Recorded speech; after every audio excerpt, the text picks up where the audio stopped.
Hello friends, welcome to my YouTube channel target with मूसी। और जैसे कि आज आप देख रहे होंगे हमारे थंबनेल पर, जो आज का हमारा टॉपिक है वो है डिप्रेशन। और हमने ये अपना टॉपिक क्यों लिया है, क्योंकि अभी जो है WHO ने एक वर्ल्ड रिपोर्ट जारी करी है, जिसमें ये बताया है कि इंडिया में लगभग 36% और अबोव दैन 36% लोग जो हैं वो डिप्रेशन में रहते हैं। ठीक है, तो ये जो है एक बहुत चिंताजनक रिपोर्ट है, जिसके बारे में हम यहाँ पर डिस्कस करेंगे। अब हम यहाँ पर समझेंगे डिप्रेशन होता क्या है, डिप्रेशन क्यों होता है, या हम इसको किस तरह से ओवरकम कर सकते हैं। उन सारी बातों को जो है हम यहाँ पर वीडियो में डिस्कस करते हैं। ठीक है, तो देखिए डिप्रेशन होता क्या है। डिप्रेशन कुछ नहीं होता, ये होता है एक तरह से, देखिए हर एक इंसान में कुछ ना कुछ टेंशन होती है। ठीक है, किसी में जॉब की टेंशन होती है, किसी में अपनी फ्यूचर की, किसी में शादी की। तो अपने different different types of tension जो है हर एक आदमी रखता है। अब वो टेंशन जब हमारे माइंड में सेट होती हैं और वो परमानेंट घर कर लेती हैं, मतलब वो एक टेंशन आई, ठीक है, अब वो परमानेंट टेंशन हमारे दिमाग में चली जा रही है, तब जो है वो टेंशन जो है वो डिप्रेशन का रूप ले लेती है और वो डिप्रेशन में बदल जाती है। ठीक है, अब इसमें डिप्रेशन में होता क्या है, हम किस तरह से इसको पहचानते हैं कि हम जो है छोटी छोटी बातों पे सीरियस हो जाते हैं, घंटों घंटों हम ओवर थिंकिंग करते हैं, किसी भी टॉपिक को लेकर सोचने लगते हैं। तो ये सारी चीज़ें जो हैं वो इसके सिम्टम्स होते हैं। ठीक है, अब डिप्रेशन के क्या कारण होते हैं, सबसे पहले तो हमें ये समझना होगा। तो डिप्रेशन के जो कारण होते हैं वो होते हैं, सामाजिक कारण भी हो सकते हैं, मानसिक कारण भी हो सकते हैं, और अब हम समझते हैं कि कुछ साइंटिफिक कारण भी इसके बताए गए हैं। और एक कारण होता है हमारा कि ब्रेन में केमिकल इम्बैलेंस की वजह से, ब्रेन में जो हमारे ब्रेन में केमिकल कंपाउंड पाया जाता है। ठीक है, और ये आपने देखा होगा ब्रेन में जो है वो हमारे इस तरह से देखिएगा, ये न्यूरॉन्स होते हैं। ठीक है, ये न्यूरॉन्स क्या काम करते हैं, ये मैसेंजर का काम करते हैं। ठीक है, यानी कि कोई भी संदेश जो है वो हमारी बॉडी से हमारे ब्रेन में भेजा जाता है इन न्यूरॉन के माध्यम से। तो अब इन न्यूरॉन के माध्यम से जब संदेश भेजा जाता है, तो एक हार्मोन भी हमारी बॉडी में होता है जिसको हम बोलते हैं ऑक्सीटोसिन हार्मोन। आपने भी सुना होगा इसका नाम, कि ऑक्सीटोसिन हार्मोन जो है ये हमारा क्या काम करता है, तो ये हमें एक तरह से खुशी खुशी देने का काम करता है। ठीक है, हमें खुश बनाने रखता है ये ऑक्सीटोसिन हार्मोन। अब जब ये केमिकल जो हमारा इम्बैलेंस होने लगता है, तो इससे क्या होता है, हमारे डिप्रेशन से जो है ये केमिकल जो यानी कि जो हार्मोन है हमारा ऑक्सीटोसिन, ये बनना कम हो जाता है या बिल्कुल ही बनना ख़त्म हो जाता है। तब क्या होता है, जब व्यक्ति जो है फिर चाहकर भी खुश नहीं रह पाता है इसकी वजह से। ठीक है, तो ये एक तरह से केमिकल इम्बैलेंस की वजह से भी हो जाता है। अब हम बात करते हैं डिप्रेशन जो होता है वो हमारा कितने तरह का होता है, यानी कि टाइप्स ऑफ डिप्रेशन। और देखिए डिप्रेशन जो है वो हमारा 3 तरीके के बताए गए हैं, और इसमें एक रिंग थ्योरी है, डिप्रेशन की रिंग थ्योरी, हम उसके बारे में भी यहाँ पर डिस्कस करते हैं। तो पहला जो डिप्रेशन होता है वो होता है माइल्ड डिप्रेशन। माइल्ड डिप्रेशन जो होता है नॉर्मली होता है और ये 2-3 घंटे तक चलता है। ठीक है, और ये सब में होता भी है, एकदम से कोई किसी ने बहुत दुखी न्यूज़ सुनी तो उसको माइल्ड डिप्रेशन में आ जाता है वो 2-3 घंटे बाद, मगर उसके बाद नॉर्मल हो जाता है। तो ये एक ठीक है रेगुलर वे में चलता है, इसको हम डिप्रेशन में नहीं मानते हैं। दूसरा आता है हमारा मॉडरेट डिप्रेशन। मॉडरेट डिप्रेशन जो होता है ये थोड़ा सा लंबा चलता है, ये 1 वीक या उससे भी थोड़ा सा ज़्यादा चल सकता है। ठीक है, बाकी जो थर्ड वन आता है वो उसको बहुत ज़्यादा मतलब घातक बताया गया है, कि जिसको बोलते हैं मेजर डिप्रेशन। मेजर डिप्रेशन का जो टाइम पीरियड है उसका कुछ नहीं कह सकते हैं वो कितना टाइम तक चलता है। इसको एक्सट्रीम लेवल बताया गया, मतलब 2 महीने, 3 महीने, साल भर, 2 साल, या मतलब पता नहीं कितना चले। ठीक है, और इसका जो है वो फिर इसका इलाज होता है मेजर डिप्रेशन का काउंसलिंग के द्वारा, दवाइयों के द्वारा। ठीक है, तो इसका इलाज संभव है, मगर वो अलग अलग टेक्निक के द्वारा हम इसको समझते हैं। बाकी एक रिंग थ्योरी होती है। एक रिंग थ्योरी क्या बताई गई थी, रिंग थ्योरी में डिप्रेशन को, तीनों डिप्रेशन को, यानी कि मिल्ड, मॉडरेट और मेजर, इनको कवर अप करा गया था। देखिए आप ये समझिए जैसे कि ये एक ह्यूमन बॉडी है। ठीक है, अब ये आप समझिएगा एक ह्यूमन बॉडी है, तो इसमें मिल्ड डिप्रेशन होता है 2-3 घंटे के लिए, चला कोई नहीं, ख़त्म हो गया।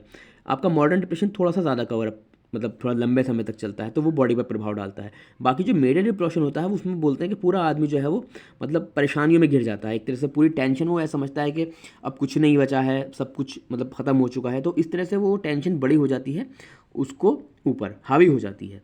ठीक है, तो ये एक रिंग थ्योरी है जो कि डिप्रेशन को समझने में हमारे सहायता प्रदान करती है। अब देखिए डिप्रेशन से क्या क्या मतलब इफ़ेक्ट पड़ते हैं इससे। तो इससे जो इफ़ेक्ट हमें पड़ते हैं वो हमारा बीपी जो है वो बीपी हाई होने लगता है, या हमें शुगर की बीमारी हो जाती है। ठीक है, शुगर के अलावा जो हमारा एलडीएल कोलेस्ट्रॉल होता है वो बढ़ने लगता है। ठीक है, बहुत सारी चीज़ें हमारी बॉडी में चेंजेस आने लगती है, मोटापा बढ़ने लगता है, और भी बहुत सारा मतलब एक तरह से फिजिकली इश्यूज़ हमारी बॉडी में आने लगते हैं। ठीक है, मेंटल इलनेस की वजह से जो है फिजिकल इश्यूज़ आना स्वाभाविक है।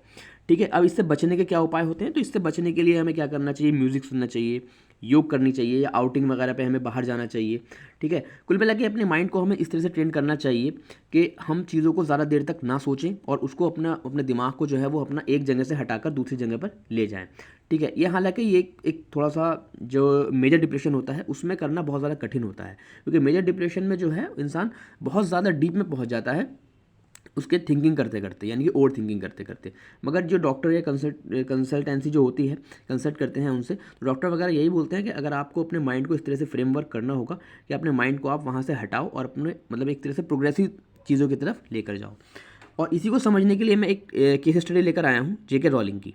आपने नाम भी सुना होगा जेके रॉलिंग का। जेके रॉलिंग जो है एक उपन्यास करता है और उन्होंने अपना एक बहुत फेमस नावल लिखा हैरी पॉटर, और जिस पे मूवी भी आ चुकी हैं और आपने सबने देखी भी होंगी, पसंद भी करी होंगी। तो इनकी ज़िंदगी के बारे में मतलब केस स्टडी है इनके बारे में, हम यहाँ पर देखिए डिस्कस करते हैं। तो इनकी जो जब ये 25 साल की थी तो इनकी जो मदर थी वो एक्सपायर हो जाती हैं।